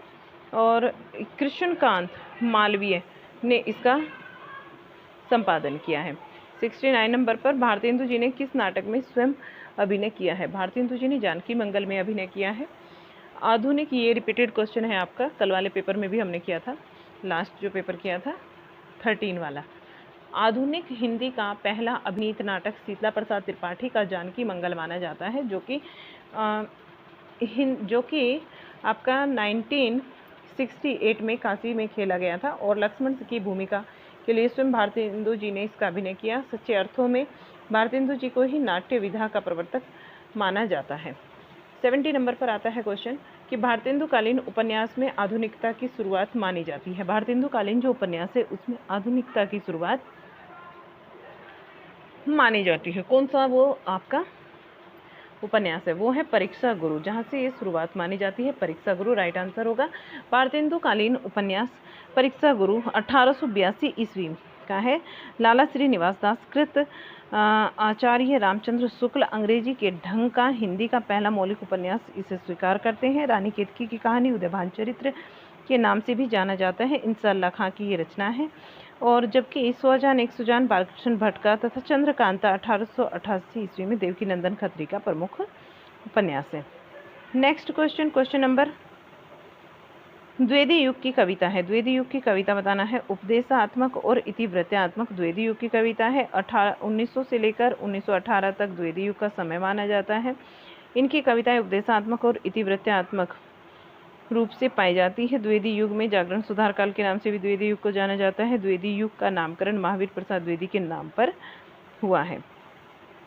72 नंबर क्वेश्चन को देखिएगा। मैथिली शरण गुप्त ने इतिहास में उपेक्षित नारी पात्र को निम्न पुस्तकों में प्रतिष्ठित किया है। तो कौन सी वे पुस्तकें हैं जिनमें इन्होंने प्रतिष्ठित किया है? वे है साकेत। कौन सी है? सबसे पहले नंबर पर आती है आपकी साकेत। अच्छा, मैथिली शरण गुप्त ने इतिहास में उपेक्षित नारी पात्र उर्मिला लक्ष्मण की पत्नी को साकेत 1931 की रचना है, ये रचना प्रतिष्ठित किया है इसमें। और हिंदी साहित्य में रामचरितमानस जो कि 1574 के बाद राम काव्य का दूसरा स्तंभ मैथिली शरण गुप्त कृत साकेत माना जाता है। भारत भारती, रंग में भंग, द्वापर, यशोधरा, पंचवटी, हिंदू, गुरुकुल, जयद्रथवध और विकट भट्ट, झनकार, विष्णुप्रिया, सिद्धराज, बैतालिक तथा पंचवटी मैथिली शरण गुप्त की प्रमुख रचनाएं हैं। मैं नीर भरी दुख की बदरी, नेक्स्ट क्वेश्चन देखिएगा। मैं नीर भरी दुख की बदरी बोलते हैं इसको, कई जगह पर बदरी है ये। यह कथन किसका है? ये कथन है महादेवी वर्मा जी का। और नारी तुम केवल श्रद्धा हो, विश्वास रजत नग पगतल में, ये जयशंकर प्रसाद जी की पंक्ति है। प्रथम रश्मि का आना रंगिणी, तूने कैसे पहचाना, पंत जी की पंक्ति है ये। धन्य मैं पिता निरर्थक था, कुछ भी तेरा हित न कर सका, ये निराला की पंक्ति है, अपनी पुत्री के लिए इन्होंने कही है। नेक्स्ट 74 नंबर क्वेश्चन, हिंदी काव्य की आधुनिक मीरा किसे कहा जाता है? हिंदी काव्य की जो आधुनिक मीरा कहा जाता है, महादेवी वर्मा को कहा जाता है। हिंदी काव्य की आधुनिक मीरा महादेवी वर्मा को कहा जाता है। महादेवी वर्मा अज्ञात प्रियतम के लिए वेदना ही इनके हृदय का भाव केंद्र है और जिससे अनेक प्रकार की भावनाएं छूट छूट कर झलक मारती रहती हैं। वेदना से इन्होंने अपना स्वाभाविक प्रेम व्यक्त किया है, उसी के साथ वे रहना चाहती हैं। जबकि कीर्ति चौधरी नई कविता की प्रतिनिधि कवित्री हैं तथा सुभद्रा कुमारी चौहान राष्ट्रीय काव्य धारा से संबंधित कवित्री हैं। नेक्स्ट देखिएगा क्वेश्चन नंबर 75, युग का छायावादी युग का प्रवर्तक किसे कहा जाता है? छायावादी युग का प्रवर्तक किसे कहा जाता है? जयशंकर प्रसाद को कहा जाता है। छायावादी युग के प्रवर्तक जयशंकर प्रसाद जी को कहा जाता है। और झरना 1918 में सर्वप्रथम छायावादी प्रवृत्तियों का समावेश इसमें हुआ था। झरना को छायावादी युग की प्रथम प्रयोगशाला भी कहते हैं। प्रथम प्रभाव 1918 में प्रसाद जी की प्रथम छायावादी रचना है। प्रथम प्रभाव झरना में संकलित है, जबकि मुकुटधर पांडे को लिखित रूप में छायावाद शब्द का प्रथम प्रयोग स्वीकार किया गया है। पांडे ने जबलपुर से प्रकाशित पत्रिका में सन 1920 में हिंदी में छायावाद शीर्षक से 4 किस्तों का एक लेख प्रकाशित करवाया था। 76 क्वेश्चन, प्रगतिवाद के अंतर्गत कौन सा विचार अमान्य है? रूपवाद यहाँ पर अमान्य है। प्रगतिवाद के अंतर्गत यथार्थवाद, पदार्थवाद और समाजवाद आता है, लेकिन रूपवाद जो है ये अमान्य स्वीकार किया गया है। प्रगतिवाद सैद्धांतिक आधार मार्क्सवाद के द्वंद्वात्मक भौतिकवाद है और राजनीतिक क्षेत्र में जो कि समाजवाद तथा साम्यवाद तथा यथार्थवाद और पदार्थवाद है। साहित्य के क्षेत्र में वही प्रगतिवाद है।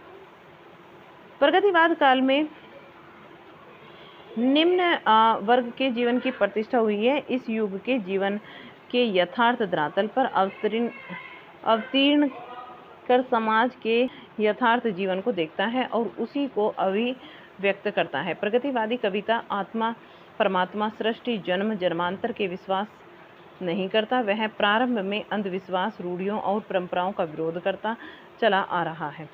नेक्स्ट क्वेश्चन, दो राह समय के रथ का घर घर नाद सुनो, सिंहासन खाली करो कि जनता आती है। यह पंक्तियाँ किसकी कविता से उद्धृत है? ये जो पंक्तियाँ हैं रामधारी सिंह दिनकर की कविता से उद्धृत है। तुमको पीड़ा में ढूंढा, तुमको ढूंढेगी पीड़ा, महादेवी वर्मा की पंक्तियाँ हैं। अबला जीवन हाय तुम्हारी यही कहानी, आंचल में है दूध और आंखों में है पानी, मैथिली शरण गुप्त जी की प्रमुख पंक्तियाँ हैं। 78 नंबर क्वेश्चन, आगे किस पत्र के संपादक रहे हैं? आगे कौन से पत्र के संपादक रहे हैं? विशाल, दीनमान, ये इनके पत्र थे। और दैनिक इनका नहीं था, परंतु दैनिक इनका नहीं था, विशाल भी था, विशाल भारत और दीनमान, ये आगे के पत्र थे। ठीक है, सैनिक आता है, दीनमान आता है, देखिए विशाल भारत आता है, प्रतीक आता है और आपका नया प्रतीक हो जाता है, नवभारत टाइम्स हो जाता है, एविमेंस हो जाता है। यहाँ पर ये जो पत्र थे ये सारे आगे जी के थे। तो 2 पत्र इन्होंने दिया है और ये पूछ रहे हैं किसके संपादक रहे हैं, तो इन दोनों के थे, इसीलिए यहाँ स्टार मार्क किया गया है। तो ये क्वेश्चन जो है आपका फॉल्स में भी आता है, कॉमन क्वेश्चन था ये, सभी को इसके मार्क्स मिले हैं। यहाँ पर आगे के द्वारा संपादित पत्रिकाओं में विशाल भारत और दीनमान दोनों है, परंतु दैनिक जो है ये इनका नहीं है, दैनिक यहाँ पर गलत हो जाता है। नेक्स्ट जो क्वेश्चन है क्वेश्चन नंबर 79।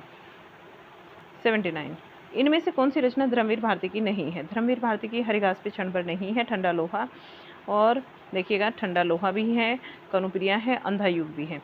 ठंडा लोहा, अंधा युग, कनुप्रिया और सादगीतवर, देशांतर आदि धर्मवीर भारती की प्रमुख रचनाएं हैं। धर्मवीर भारती मूलतः प्रेम के कवि हैं, जबकि भगनदूत, चिंता, इत्यालम, हरिगास पे क्षणभर, बाबरा, अहिरी, इंद्रधनुष रोंदे हुए, अरि ओ करुणामयी प्रभा, आंगन के पार द्वार, पूर्वा और सुनहले सहवाल, कितनी राहों में कितनी बार, क्योंकि मैं उसे जानता हूँ, सागर मुद्रा, पहले मैं सन्नाटा बुनता हूँ, महावृक्ष के नीचे, नदी की बाग छाया, ऐसा कोई घर आपने देखा है, आदि सच्चिदानंद, हीरानंद वात्सायन, अज्ञे जी का प्रमुख काव्य संग्रह है। Question number 80। क्वेश्चन नंबर 80 को देखिएगा, ये आपका जो है क्वेश्चन यहाँ से थोड़ा ऊपर चले गए। अभी क्वेश्चन नंबर हम 80 पर आते हैं। इनमें से कौन सी हिंदी की पहली कहानी मानी जाती है? पहली कहानी इंदुमती है। पहली कहानी कौन सी है? इंदुमती है। आचार्य रामचंद्र शुक्ल के अनुसार किशोरी लाल गोस्वामी कृत इंदुमती 1900 को हिंदी साहित्य की प्रथम कहानी मानते हैं। 11 वर्ष का समय 1903। आचार्य रामचंद्र शुक्ल तथा दुलाई वाली 1907। राजेंद्र बाला घोष बंग महिला की कहानी है। ठीक है, नेक्स्ट देखते हैं। यहाँ देखिएगा एक नोट भी दिया गया है, तो इस नोट को देखते हुए चलेंगे कि इंदुमती 1900 को मौलिक कहानी न मानकर शेक्सपियर के नाटक टेम्पेस्ट का छाया अनुवाद माना जाता है। तो इम्पोर्टेंट है, लक्ष्मी नारायण लाल ने शिल्प विधि की दृष्टि से आचार्य रामचंद्र शुक्ल की कहानी 11 वर्ष का समय 1903 को हिंदी की प्रथम कहानी माना है। शुक्ल जी ने किसको माना है? 11 वर्ष का समय शुक्ल जी की कहानी है। 11 वर्ष का समय जो कि 1903 की कहानी है, इसको हिंदी की प्रथम कहानी माना है लक्ष्मी नारायण लाल ने। ध्यान में रखेंगे। राजेंद्र बाला घोष, जिनको बंग महिला के नाम से भी जाना जाता है, की कहानी दुलाई वाली है। 1907 की रचना है ये। इसको हिंदी की प्रथम कहानी लेखिका इनको स्वीकार किया जाता है। ठीक है, नेक्स्ट देखिएगा। हार की जीत कहानी के लेखक कौन है? हार की जीत कहानी सुदर्शन की है और इनकी कुछ अन्य हैं, जैसे कि अन्य कहानियाँ हैं। हार की जीत, शांति, सच्ची शांति और कवि की स्त्री, एथेंस का सत्यार्थी, बाण का हृदय आदि बद्रीनाथ भट्ट सुदर्शन की कहानी है। ताई एवं रक्षाबंधन विश्वनाथ शर्मा कौशिक की कहानी है। ये किसकी है? विश्वनाथ शर्मा कौशिक की कहानी है। जबकि पेंसिल स्केच और बिंदिया लागी, हृदय गीत, झरोखे की रानी और टुकली भगवती प्रसाद वाजपेयी की रचना है। उसकी माँ नीलहेस्ट, ऐसी होली खेलो, लाल आदि पांडे बेचैन शर्मा उग्र की कहानी है। 82 नंबर क्वेश्चन, इनमें से कौन सा नाटक भारतेंदु जी का नहीं है? भारतेंदु का नाटक बताना है, इनमें से कौन सा है? देखिए, भारतेंदु का यहाँ पर भारत दुर्दशा है, प्रेम योगिनी है। बात करते हैं अगर हम रणधीर प्रेम मोहिनी, ये इनका नहीं है। नील देवी भी इनका है, लेकिन बात करते हैं रणधीर प्रेम मोहिनी, ये किसका है? श्रीनिवास दास जी का नाटक है, तो इसे भी ध्यान में रखेंगे, श्रीनिवास दास जी का है। चलिए आगे देख लेते हैं, बाकी सब सारी चीज़ें जो हैं आपको इसकी व्याख्या में क्लियर हो जाएंगी। देखिएगा, वैदिक हिंसा हिंसा न भवती विशस्य विस्म औषधम, प्रेम जोगिनी, चंद्रावली और भारत दुर्दशा, नील देवी, अंधेरी नगरी, सती प्रताप आदि भारतेंदु जी के मौलिक नाटक है। जबकि रणधीर प्रेम मोहिनी ये आ गया आपका यहाँ पर तप्ता संवरण, प्रहलाद चरित, संयोगिता स्वयंवर, श्रीनिवास दास जी की प्रमुख रचनाएं हैं। आलोक पर्व निबंध के रचनाकार हैं। आलोक पर्व निबंध के रचनाकार बताना है, आचार्य हजारी प्रसाद द्विवेदी जी इसके रचनाकार है। अशोक के फूल, कल्पलता, मध्यकालीन धर्म और साधना, विचार वितर्क, विचार प्रवाह, कुटिल साहित्य, सहचर तथा आलोक पर्व आदि आचार्य हजारी प्रसाद द्विवेदी जी के निबंध संग्रह हैं। जबकि खरगोश के सिंह, शकुन, संतुलन और बेरंग आदि प्रभाकर माचवे के संग्रह हैं। प्रिया, नीलकंठी, रस आखेटक और गंधमादन, विषाद योग, निषाद, बांसुरी, पर्ण, मुकुट, महाकवि की तर्जनी, कामधेनु, पत्र, मणिपुतुल के नाम, मन पावन की नौका, किरात नदी में चंद्र मधु, दृष्टि, अभिसार, श्रोता का ब्रह्मास, मराल और उत्तक कुरुली वाणी का क्षीर सागर, अंधकार में अग्नि शाखा तथा आगमन की नाव आदि कुबेर नाथ रॉय के निबंध संग्रह हैं। नेक्स्ट 84 नंबर क्वेश्चन, आवारा मसीहा किस विधा की रचना है? आवारा मसीहा ये जीवनी है, किसकी? 1974 की जीवनी है, विष्णु प्रभाकर जी के द्वारा रची गई है और बांग्ला भाषा के प्रसिद्ध उपन्यासकार शरत चंद्र जी की ये जीवनी है। नेक्स्ट 85 नंबर क्वेश्चन, निम्न में से कौन सा लेखक जीवनी लेखक नहीं है? जीवनी किसने नहीं लिखी है? जीवनी लेखक नहीं है, ये बताना है। रामविलास शर्मा, अमृत राय, विष्णु प्रभाकर हैं, इन्होंने जीवनियाँ लिखी हैं, लेकिन अज्ञे ने कोई जीवनी नहीं लिखी है। तो यहाँ पर देखिएगा, रामविलास शर्मा ने वर्ष 1986 में मार्क्स, त्रियोस्की और एशियाई समाज, इन व्यक्तियों पर जीवनी लिखी है। रामविलास शर्मा ने फिर 1969 में निराला की साहित्य साधना निराले जी पर लिखी है। विष्णु प्रभाकर ने 1974 में आवारा मसीहा शरदचंद्र की जीवनी लिखी है। अमृत राय ने 1962 में कलम का सिपाही, ये प्रेमचंद जी की जीवनी लिखी है। अमृत राय इनके प्रेमचंद जी के जो है पुत्र थे। जबकि सच्चिदानंद हीरानंद वात्स्यायन अज्ञे ने कोई जीवनी नहीं लिखी है। 86 नंबर क्वेश्चन, प्रेमचंद का कौन सा उपन्यास गांधीवाद से प्रभावित है? रंगभूमि गांधीवाद से प्रभावित है। नेक्स्ट देखिएगा इसकी व्याख्या को, उपन्यास सम्राट प्रेमचंद जी के द्वारा रचित उपन्यास रंगभूमि 1924 में बनारस से लेकर राजस्थान तक की कथा व्याप्त है। इसमें इसके प्रमुख पात्र सूरदास हैं और जिसमें अपने गांधीवादी व्यक्तित्व के द्वारा इस उपन्यास का महाकाव्यात्मक उपन्यास बना दिया गया। और प्रेमचंद के अन्य उपन्यास देवस्थान, प्रेम रहस्य, प्रेमा, सेवा सदन, वरदान और प्रेमाश्रय, कायाकल्प, निर्मला, प्रतिज्ञा, क्रमभूमि, गोदान, मंगलसूत्र, अपूर्ण आदि हैं। नेक्स्ट 87 नंबर क्वेश्चन, आंचलिक उपन्यासों का प्रवर्तक किसे माना जाता है? आंचलिक उपन्यासों का प्रवर्तक माना जाता है फणीश्वर नाथ रेणु को।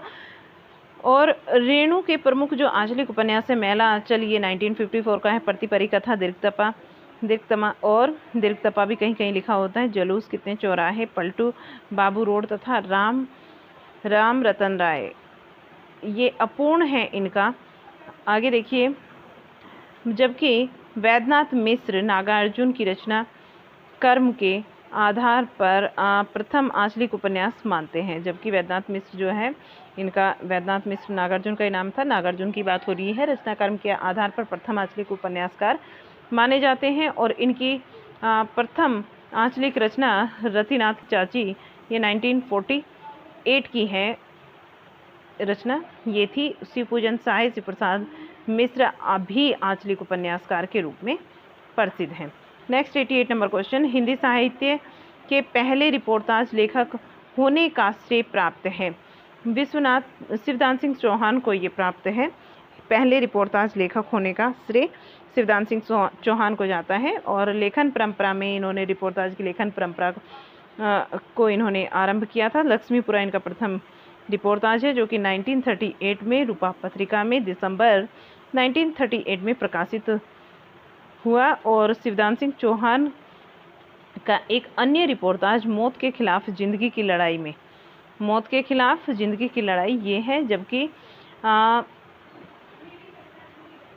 भदंत आनंद कौशल्यायन का रिपोर्टाज देश की माटी बुलाती है, ये है, इसको ध्यान में रखेंगे। विवेक राय के द्वारा रचित जो रचना है, रिपोर्टाज है बाढ़ बाढ़ बाढ़। हिंदी साहित्य की किस विधा के प्रसिद्ध रचना है? देखिए, ये मैं पहले ही बोल चुकी हूँ क्वेश्चन में कि ये एक रिपोर्टाज है।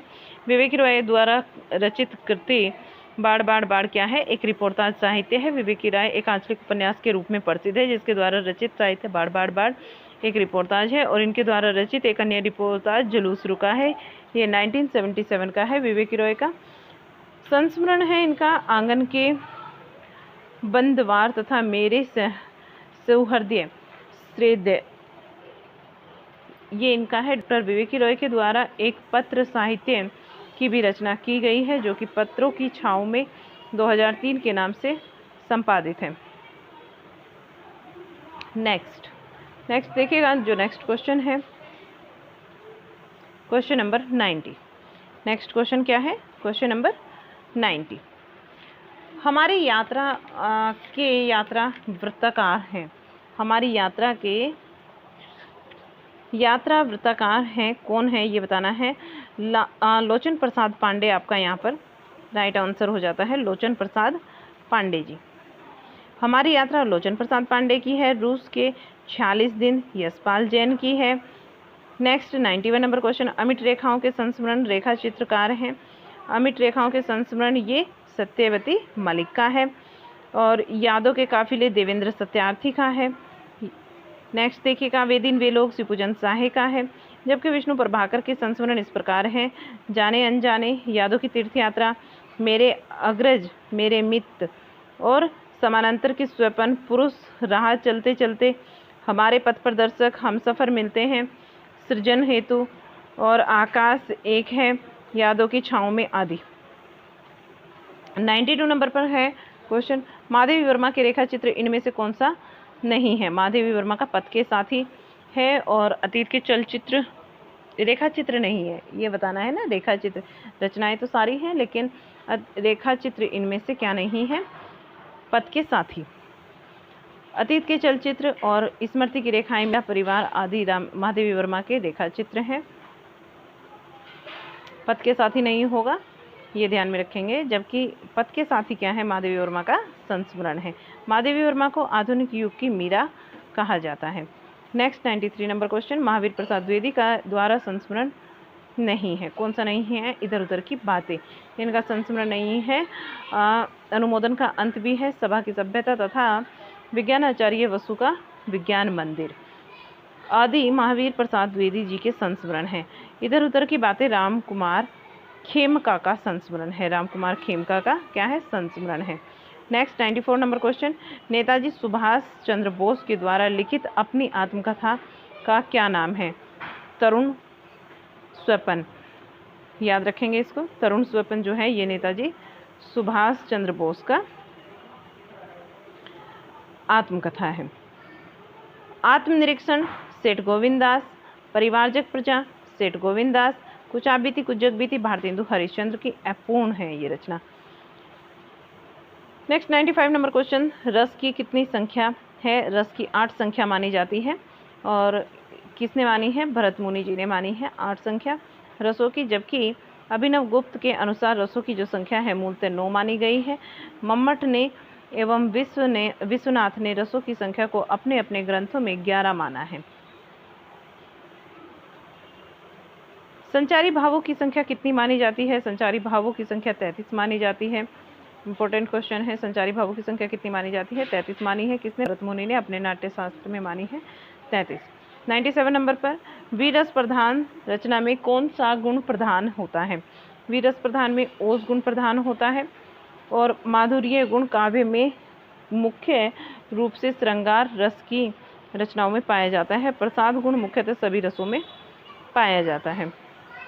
98 नंबर पर, राम को रूप निहारती जानकी कनक के कंगन के नख की परछाई, उपरोक्त में से कौन सा रस है? यहाँ पर श्रृंगार रस है। इसमें क्या होता है कि श्री राम के रूप सौंदर्य को देखकर उनकी तुलना हीरे से करती है। कौन करती है? सीता जी करती है। और इसमें सीता जी अपने हाथ में पहने जाने वाले हीरे के नग में पड़ने वाले राम के प्रतिबिंब को देखकर तथा उस प्रतिबिंब को हाथ से टेकना और जिसमें सीता के मन के हर्ष का संचार होता है, ये पंक्ति गोस्वामी तुलसीदास जी की प्रमुख रचना है। नेक्स्ट क्वेश्चन को देखिएगा।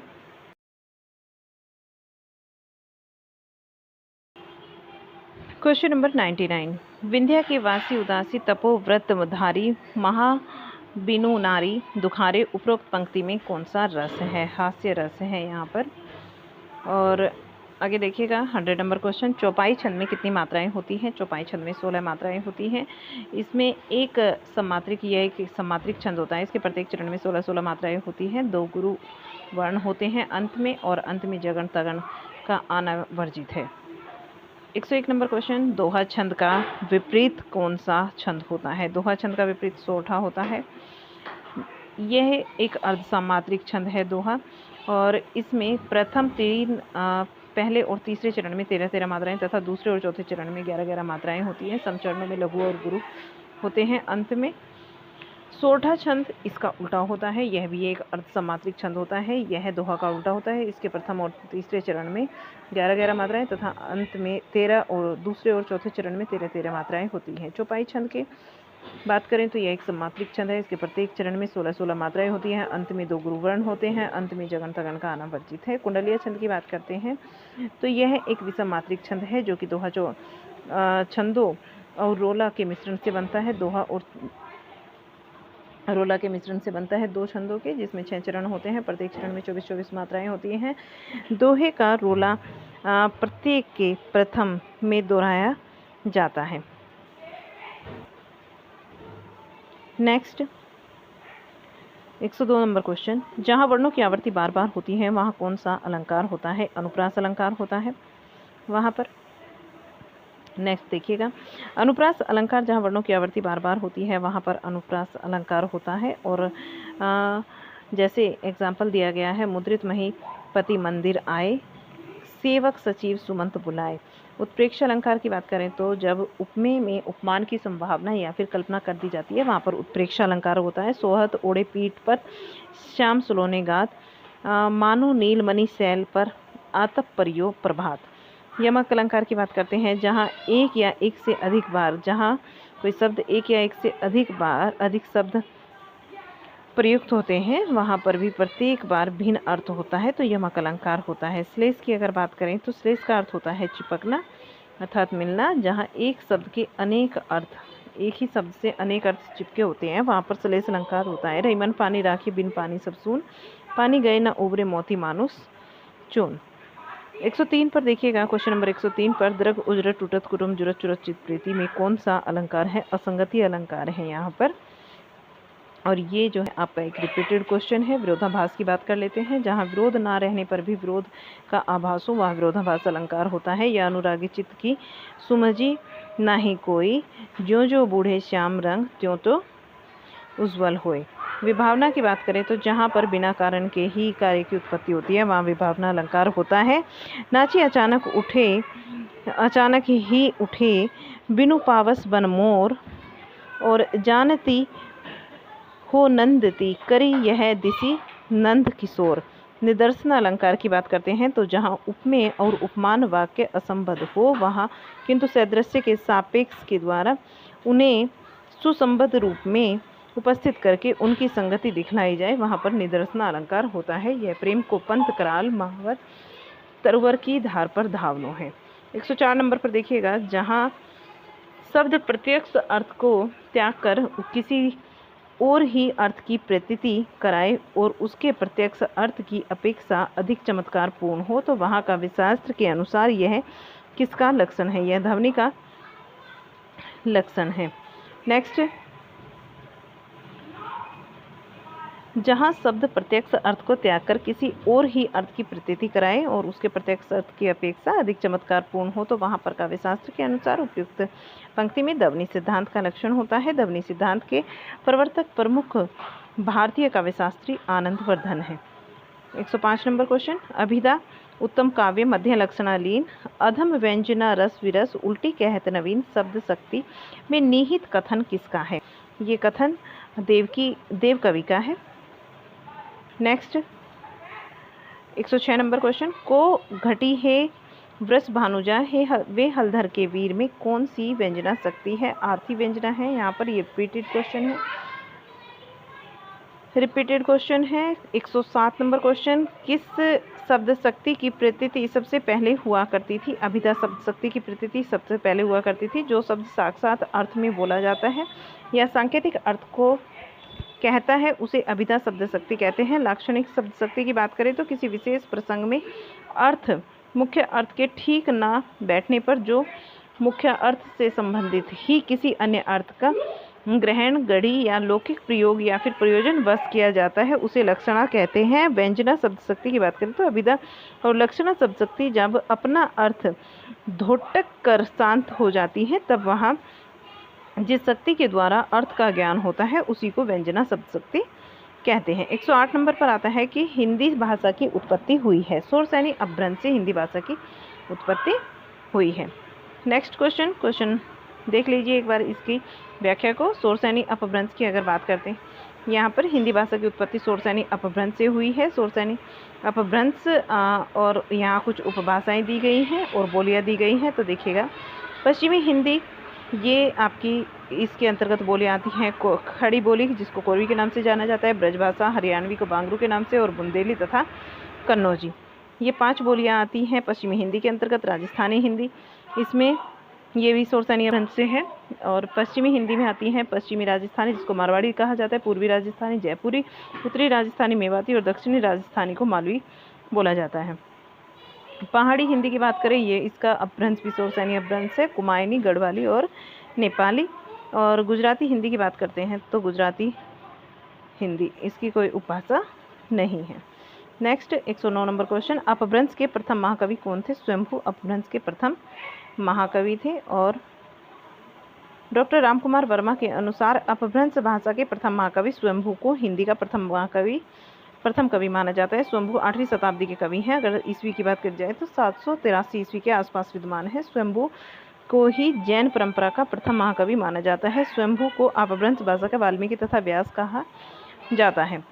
110 नंबर पर आता है, देवनागरी लिपि में स्वर वर्णों की संख्या कितनी है? स्वर वर्णों कितने हैं देवनागरी लिपि में? यहाँ पर 11 है स्वर। और कुल वर्णों की बात करें तो 52 है हिंदी वर्णमाला में। स्वर की बात करते हैं तो 11 है। व्यंजनों की बात करते हैं तो 33 स्वीकार किए गए हैं। 4 संयुक्त व्यंजन आते हैं, 2 अयोगवाह आते हैं और 2 द्विगुण व्यंजन होते हैं। 111 नंबर क्वेश्चन, पश्चिमी हिंदी की बोली कौन सी नहीं है? पश्चिमी हिंदी की बोली बघेली नहीं है। बघेली छत्तीसगढ़ी, अवधी बघेली छत्तीसगढ़ी पूर्वी हिंदी की बोलियां होती हैं। नेक्स्ट क्वेश्चन को देखिएगा, और ये आपका कंप्लीट होने वाला है बस पेपर। ये मैं कई बार करा चुकी हूँ आपको। ये वाली जो व्याख्या है, ये तो बहुत बार हो चुकी है। क्वेश्चन नंबर 112, इनमें से कौन सी राजस्थान की बोली नहीं है? राजस्थान की बोली बुंदेली नहीं है। पश्चिमी हिंदी, ये पश्चिमी राजस्थानी मारवाड़ी है। उत्तरी राजस्थानी की बात करें मेवाती, और दक्षिणी राजस्थानी मालवी तथा पूर्वी राजस्थानी की बात करें तो जयपुरी। सोरसानी अपभ्रंश की राजस्थानी हिंदी उपभाषा की बोलियां हैं, जबकि बुंदेली, कन्नौजी, खड़ी बोली जिसको कोरवी के नाम से जाना जाता है, ब्रजभाषा तथा हरियाणवी जिसको बांग्ला के नाम से भी जाना जाता है, सोरसानी अपभ्रंश की पश्चिमी हिंदी की उपभाषा की बोलियां हैं। 113 नंबर क्वेश्चन, किसी सीमित क्षेत्र में बोली जाने वाली स्थानीय भाषा को कहते हैं? बोली कहते हैं स्थानीय भाषा को। और जैसे आपकी बात करते हैं यहाँ पर ब्रजभाषा, अवधी, मगही, बुंदेली, मेवाती, ये सारी क्या हैं? बोलियां हैं। जबकि राष्ट्रीय भाषा किसी संपूर्ण राष्ट्र में प्रयुक्त होने वाली भाषा को कहते हैं राजभाषा कहते हैं। सरकारी कामकाज जिसमें होता है सरकारी कार्यालयों में या फिर राजकीय भाषा उसको बोलते हैं, जहां सरकार के द्वारा और सरकारी कार्यालयों में जिस भाषा का प्रयोग किया जाता है, सरकारी कार्यों में प्रयुक्त होने वाली भाषा को राजभाषा कहते हैं। 114 नंबर क्वेश्चन, पूर्वी हिंदी का विकास इनमें से किस अपभ्रंश से हुआ है? अर्धमागधी अपभ्रंश से पूर्वी हिंदी का विकास होता है। अर्धमागधी अपभ्रंश से पूर्वी हिंदी का विकास हुआ है। और पूर्वी हिंदी के अंतर्गत अवधी, बघेली, छत्तीसगढ़ी ये तीनों बोलियां आती हैं। मागधी अपभ्रंश की बात करें तो इससे बिहारी हिंदी का विकास होता है, जिसके अंतर्गत भोजपुरी, मगही और मैथिली भाषा आती है। 115 नंबर पर क्वेश्चन को देखिएगा, अपभ्रंश का सुप्रसिद्ध छंद कौन सा है? पद्धति है। अपभ्रंश भाषा का सुप्रसिद्ध छंद पद्धरी भी इसको बोला जाता है। कहीं पद्धति लिखा होता है, कहीं पद्धरी लिखा होता है। तो 16 मात्राओं का है और इस छंद का नाम पद्धति छंद पर लिखने वाले काव्यों को पदड़िया वंश का कहा गया है। स्वयंभू के अनुसार चतुर्मुख पदड़िया वंश के प्रवर्तक सर्वश्रेष्ठ कवि हैं। कौन? स्वयंभू जी, चतुर्मुख। नेक्स्ट देखिएगा, नेक्स्ट जो बनता है यहाँ पर, ध्वनि को काव्य की आत्मा मानकर ध्वनि संप्रदाय का प्रतिपादन किसने किया है? आनंदवर्धन ने किया है। ध्वनि को काव्य की आत्मा मानकर ध्वनि संप्रदाय का प्रवर्तक किया है आनंदवर्धन ने। आनंदवर्धन ने काव्यशास्त्र में ध्वनि संप्रदाय का प्रवर्तन किया है। ध्वन्यालोक के ग्रंथ की रचना की है। दंडी, मम्मट और विश्वनाथ आदि भारतीय पाश्चात्य काव्यशास्त्री हैं। 117 नंबर पर देखिएगा, ध्वनि संप्रदाय को व्यवस्थित करने का श्रेय किसे है? ध्वनि संप्रदाय को व्यवस्थित करने का जो श्रेय है वो अभिनव गुप्त को है। ध्वनि संप्रदाय के प्रवर्तक आनंदवर्धन है, जबकि ध्वनि संप्रदाय को व्यवस्थित करने का श्रेय अभिनव गुप्त को है। आचार्य कुंतक वक्रोक्ति संप्रदाय के प्रवर्तक हैं। 118 नंबर पर देखिएगा, कन्नौजी हिंदी किस उपभाषा की बोली है? कन्नौजी हिंदी पश्चिमी उपभाषा की बोली है। और 119 नंबर पर देखिए, इनमें से कौन सी ध्वनि अंतस्थ नहीं है? ब अंतस्थ नहीं है। ब अंतस्थ नहीं है क्योंकि यर ल व ये 4 ध्वनियाँ आती हैं अंतस्थ में। यर ल व प फ ब भ ये प वर्ग की ध्वनियाँ हैं। 120 नंबर क्वेश्चन, द ध्वनि का उच्चारण स्थान बताइए। द ध्वनि का उच्चारण स्थान दंत्य है। द ध्वनि का उच्चारण स्थान क्या होता है? दंत्य होता है। तथा दध। तालव्य ध्वनि में च छ ज झ य और तालव्य च आते हैं तथा कंठ्य ध्वनि में क ख ग घ और यहाँ आता है। और ओष्ठ्य ध्वनि की बात करें तो यहाँ पर प फ ब भ म। मूर्धन्य ध्वनि में ट ठ ड ढ न और मूर्धा स आते हैं। वर्ष ध्वनि की बात करें तो न स और ल आते हैं। दंत ओष्ठ ध्वनि व और फ तथा स्वर यंत्रिक में क आते हैं।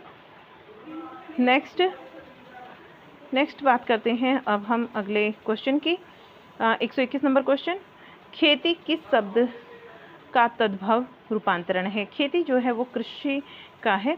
क्षेत्रीय खेती को बोलते हैं। मैत्री मित्रता को बोलते हैं। अक्षी जो है वो आँख को तद्भव रूप होता है। धात्री का धरित्री का होता है धरती। डंडा शब्द है। डंडा शब्द तद्भव जो है ये डंडा शब्द है। नेक्स्ट, सूर्योदय का संधि विच्छेद क्या होगा? सूर्यधन उदय हो जाएगा सूर्योदय का संधि विच्छेद। और सूर्योदय जो है ये गुण संधि का है। गुण संधि की पहचान क्या होती है ये देख लीजिए एक बार। इसका जो गुण होता है वो आध गुणा होता है। आध गुण है। और इसमें मैं कई बार बता चुकी हूँ। आपको संधि का ट्रिक वाइज वीडियो चाहिए तो चैनल पर जाइएगा, अवेलेबल है। 124 नंबर क्वेश्चन, किस संधि में स्वरों का परिवर्तन य र ल व में होता है? तो य र ल व ये यण संधि होती है आपकी। यण संधि इको यणची हर्ष और दीर्घ ई उ री के बाद कोई भी सवर्ण इनसे भिन्न होता है तो स्वर आता है। ई अथवा ई के बाद में य और उ के बदले व तथा री के बदले पर र होता है। री के बदले ल हो जाता है। आगे 125 नंबर क्वेश्चन, नायक का सही संधि विच्छेद क्या है? नई धन अक होता है नायक का सही संधि विच्छेद। नायक अयादि संधि का उदाहरण है। ए ऐ ओ औ के बाद में जब कोई भी स्वर आता है तो ए के स्थान पर अय हो जाता है, ओ के स्थान पर अव हो जाता है और ऐ के स्थान पर आय तथा औ के स्थान पर आव हो जाता है। अयादि संधि कहलाती है। तो इस तरीके से आपका जो है ये पेपर समाप्त हो जाता है 125 नंबर क्वेश्चन का। और कैसा आपको क्लास लगा ये ज़रूर बताइएगा कमेंट बॉक्स में लिखकर। अभी तक मैंने आपको चैनल को सब्सक्राइब करने के लिए भी नहीं बोला तो सब्सक्राइब जरूर कर लीजिएगा। वीडियो को ज़्यादा से ज़्यादा लाइक और शेयर कीजिएगा। मिलते हैं आपसे एक नई क्लास के साथ में, तब तक के लिए बाय बाय।